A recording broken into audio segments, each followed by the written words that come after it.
चिकित्सा नास्ति निष्फलम कहा ही गया है। और समाज सेवा से चूंकि जुड़े हुए हैं तो हमारी एक फाउंडेशन है जो श्री कृष्ण मोहन उषा फाउंडेशन है जो रन करता है 2000।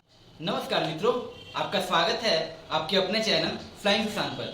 आज सपनों के सिवान के एक नए एपिसोड में हम चिकित्सा के क्षेत्र में शुरू कर रहे हैं और यह एपिसोड काफ़ी अहम हो जाता है क्योंकि आज हम जिनसे मिलने वाले हैं वो सिवान में पिछले 11-12 हैदराबाद और देश के अन्य शहरों में प्रैक्टिस कर चुके और फेलोशिप वहाँ से हासिल कर और आज सिवान में मतलब ऐसे मेडिकल लाइन को तो आजकल थोड़ा सा गलत नज़र से देखा जा रहा है कि मशरूमिंग मनी हो गया है, लेकिन इनका जो व्यवहार है और इनका जो फीस और आप कभी यहाँ पर आइएगा तो आपको मालूम हो जाएगा। हमको तारीफ करने की जरूरत नहीं है, लेकिन आप सिवान में घूमेंगे ना या फिर आसपास अगर आपका घर होगा तो गरीबों का मसीहा के नाम से इन्हें जाना जाता है। और क्यों जाना जाता है? क्योंकि ये मतलब कोई भी पेशेंट आए, चाहे वो कितना भी फाइनेंशियली वीक हैं, कितना भी इकोनॉमिकली वो नीचे दर्जे के हैं, लेकिन उनका इलाज यहाँ पर होगा और शर्तिया इलाज होगा कि यहाँ पर मतलब कि पूरे भारत से पेशेंट आते हैं। लगभग यहाँ पर नॉर्थ ईस्ट से, साउथ ईस्ट से, आपके जम्मू कश्मीर से, सिक्किम से, मतलब जहाँ से भी बहुत जगह से हार थाक कर मरीज यहाँ पर आते हैं और उनका इलाज होता है।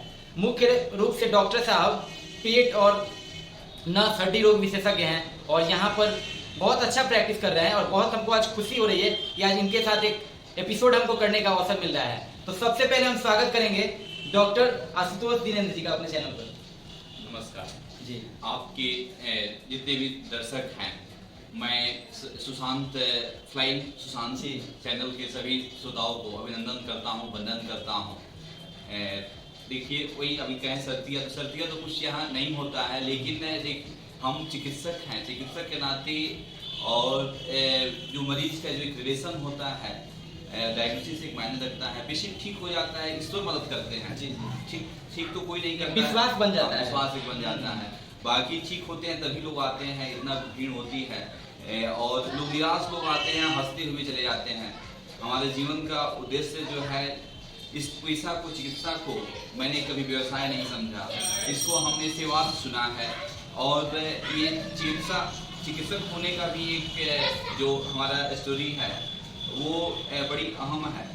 आज से बहुत साल पहले जब हम लोग बहुत छोटे थे तो हमारी दादी को ऑस्टियोआर्थराइटिस था और बिल्कुल वो चल नहीं पाती थी। अच्छा। तो उन्हीं को कष्ट देके मेडिसिन बहुत हुआ लेकिन वो ठीक नहीं हुई।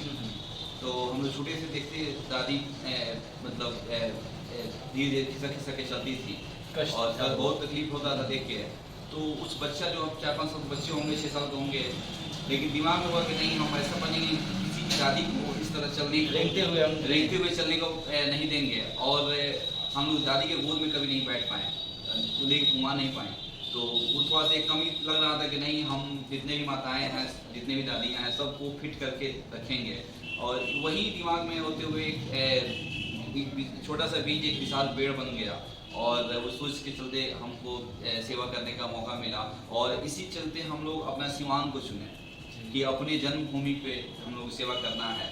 और चिकित्सा जो है, चिकित्सा नास्ति निष्फलम कहा ही गया है। और समाज सेवा से चूंकि जुड़े हुए हैं तो हमारी एक फाउंडेशन है जो श्री कृष्ण मोहन उषा फाउंडेशन है जो रन करता है 2015 से। और इसमें हम लोग काफ़ी चैरिटी वर्क करते हैं। कहीं अलावा जलाना हुआ, कहीं कंबल वितरण हुआ, पेशेंट कैंप के हित के लिए बहुत सारा, हाँ, कम फी भी पेशेंट को बहुत कम पैसा में इलाज करना हुआ। हमारे पास चैरिटी वर्क बहुत है। अगर कोई गरीब आ जाए तो वो बिना मतलब इलाज कराया नहीं जा सकता है। मतलब कुछ भी पैसा दे या नहीं दे, इलाज मतलब पैसा के अभाव में इलाज रुकेगा नहीं। आज तक कोई लौट के नहीं गया हो कि पैसा नहीं है तो चले जाएंगे। कोई भी बोल देता है, ऐसे 20-15 पेशेंट पर डे ही देखते ही, कोई गरीब है, कोई किसी के प्रसिद्ध है। तो ये देखिए, सेवा की भावना है, इसको कभी हमने ये नहीं लिया, प्रोफेशन नहीं समझा, बिजनेस नहीं समझा। तो ये काफ़ी अच्छा हो जाता है क्योंकि अभी देखिए कहीं ना कहीं बहुत सारा सेक्टर है और लोग बहुत तरीके से पैसा कमा रहे हैं। लोग स्वार्थ के पीछे, पैसा के पीछे मतलब अंधे हो जा रहे हैं। लेकिन यहीं पर एक आपको उदाहरण, एक मिसाल पेश कर रहे हैं डॉक्टर साहब, और कहीं ना कहीं वही मिसाल, वही जो इनका सेवा का भाव शुरू से रहा है, वही हमको यहाँ खींच लाया कि हमने सोचा कि एक एपिसोड सर के साथ करें। तो सर, ये जो मतलब आपका ये पूरा पढ़ाई से लेकर अभी तक जो सेवा प्रैक्टिस कर रहे हैं, तो इसमें बहुत सारी कठिनाइयाँ रही होंगी। तो थोड़ा सा उस पर जिक्र करिए ताकि जो आने वाले जनरेशन है उनको थोड़ा मदद मिल सके। देखिए, हम लोग नॉन मेडिकल प्रोफेशनल हमारा बैकग्राउंड था। हमारे यहाँ कोई डॉक्टर नहीं था। हमारे फादर बिहार सरकार में रिटायर्ड प्रिंसिपल हैं, तो कोई सब लोग शिक्षा में ही था, लेकिन मतलब चिकित्सा के क्षेत्र में कोई नहीं था। ये तो बहुत टफ था कि इस विषय में आके कुछ करना, लेकिन जुनून एक मायने रखता है कि जुनून अगर किसी में हो तो कुछ भी कर सकता है। हमें था कि नहीं, हमको डॉक्टर बनना है, तो हमने पढ़ाई अपना यूजी किया मुजफ्फरपुर से, फिर पीजी बेंगलोर से किया, बेलगाम से, राजीव गांधी यूनिवर्सिटी से। बाकी अभी मैं असिस्टेंट प्रोफेसर अभी एसोसिएटेड हो गया 19 साल से मुजफ्फरपुर में सर्जरी विभाग में। तो देखिए, आदमी चाह दे तो बिल्कुल कोई भी रास्ता इजी है सफल होने के लिए। सिर्फ जो आप काम कर रहे हैं उसमें लगन और मेहनत होना चाहिए, उसमें डिवोशन होना चाहिए।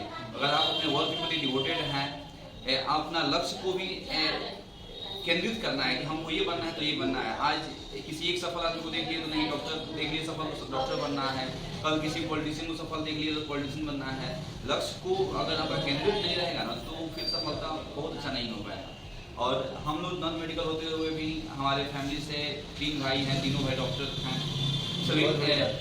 सभी लोग की बहुत अच्छी प्रैक्टिस है और सेटल हैं। इसमें वही है कि थोड़ा सा लगन जुनून होना चाहिए कि हाँ हमको ये करना है। और बहुत हम लोग निम्न परिवार से ही आए हैं, मध्यम परिवार से ही आए हैं।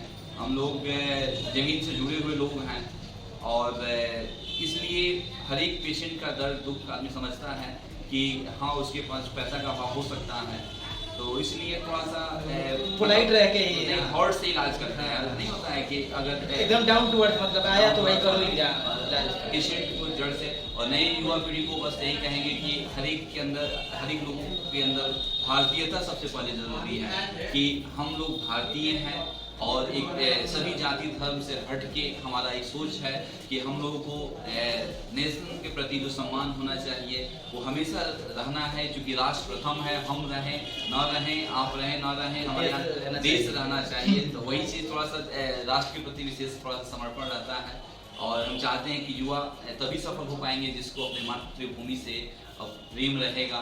सफलता का मंत्र है कि अपने मातृभूमि से प्रेम, और जीवन को समय का पाबंदी मायने रखता है। तो कहीं ना कहीं जो मतलब ये रास्ता था कठिन भी हुआ, और उसमें मतलब लगे रहे, डटे रहे कि हमको ये चीज़ बनना है। बचपन में अपना जो एक टारगेट फिक्स हो गया तो हमको वही बनना है, चाहे उसके लिए कितना भी मेहनत करना पड़े। आज के समय में हमारे जो श्रोतागण सुन रहे हैं, हमसे बहुत लोग छोटे भी सुन रहे होंगे, बड़े भी सुन रहे होंगे। एक चीज़ बहुत जरूरी होता है, हम लोग टारगेट कर लेते हैं कि हमको डॉक्टर बनना है, इंजीनियर बनना है, या फिर किसी प्रोफेशन में जाना है, लेकिन उसके लिए जो मेहनत करना है उसके लिए बहुत कम लोग तैयार हो पाते हैं। क्योंकि जो मेहनत किसी काम को करने में लगता है उसके लिए भी आपको मेंटली फिजिकली तैयार रहना होगा। क्योंकि पहला तो माइंड लेवल पे ही किसी चीज के लिए हम सोचते हैं। तो आप अगर कुछ बनना चाहते हैं ना, तो पहले आप माइंड लेवल पे और फिर आप मेहनत के लेवल पे कि आपको सोच लेना कि 5 साल हमको एकदम इसी में लग जाना है। तो थोड़ा सा डेडिकेशन, डिवोशन, लगन, वो जो चीज़ है, दृढ़ निश्चय, वो सब चीज़ रहना चाहिए। तो अब एक छोटा सा बस प्रश्न रहेगा कि भविष्य के लिए क्या सोच रहे हैं आप, और सिवान के लोगों के लिए क्या मैसेज है? देखिए, हमारे आगे का प्लानिंग है कि एक वैसा चैरिटेबल हॉस्पिटल सिवान में हो जो कि गरीब के लिए बहुत ज़्यादा मददगार हो, जिसमें पेशेंट को सिर्फ एक रजिस्ट्रेशन फीस में उसको प्राइवेट हॉस्पिटल रहे वो, और रजिस्ट्रेशन फीस में उसको सारी सुविधाएं उसको मिलें। और साथ साथ एक अनाथालय का हमारा एक प्रोजेक्ट है, और एक सिवान में कि थोड़ा सा अनाथालय और वृद्धाश्रम दोनों एक साथ रहेगा। तो इसी पे अभी हम लोग संस्था काम कर रही है। चाहते हैं कि हर एक लोग के चेहरा पे स्माइल रहे, और अपनी सभी जिलावासी से या अपने भारतवासी से हम रिक्वेस्ट भी करेंगे कि अभी जो पीढ़ी है, पेरेंट्स को जो केयर नहीं कर रहे हैं, प्लीज़ अपने पेरेंट्स का ध्यान दें। क्योंकि माँ बाप से ही आप लोग यहाँ तक पहुँचे हैं, या आप लोग की जो उत्पत्ति हुई है माँ बाप से हुई है।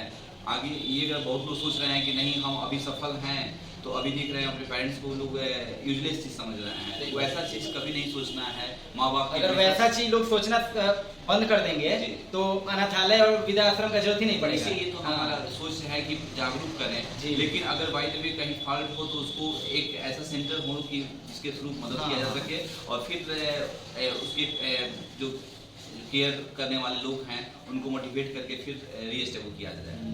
तो ये काफी अच्छा मैसेज सर ने दिया और भविष्य को लेकर सिवान के लोगों के लिए काफी अच्छा मैसेज दिया, क्योंकि जरूरी है, हर एक जगह एक सोच के लोग नहीं होते हैं और बहुत लोग अपने मम्मी पापा का या फिर अपने दादा दादी का ख्याल सही से नहीं रखते हैं, और तभी जरूरत पड़ता है वृद्धाश्रम का। नहीं तो हम लोग जब से अपने परिवार को कम से कम देखना अच्छे से शुरू कर देंगे तो जरूरत नहीं पड़ेगी इन सब चीज़ों की। तो बहुत अच्छा मैसेज सर ने अंत में दिया, और हम चाहेंगे कि कुछ और अचीवमेंट सर का है जो कि हमको जब होमवर्क हम कर रहे थे सर के बारे में तो हमको मालूम चला, जो कि मतलब काफ़ी मतलब अपने जो पेशेंट हैं जो इनके पास आते हैं उनके प्रति काफ़ी सजग रहते हैं। उनको मतलब सेवा के भाव से, चाहे कोई भी हालात उनका हो, उनको सेवा देना है, उनकी हेल्प करनी है, उनका इलाज करना है। और इसके साथ साथ बहुत सारे चैरिटी ट्रस्ट इस सब से जुड़ के और सिवान में एक बड़ा अच्छा नाम किए हैं, और कहीं ना कहीं वही नाम है जो हमको यहाँ तक खींच के लाया है। तो हम एक बार फिर से सर का बहुत बहुत धन्यवाद करेंगे और अपने चैनल पर स्वागत करेंगे। धन्यवाद।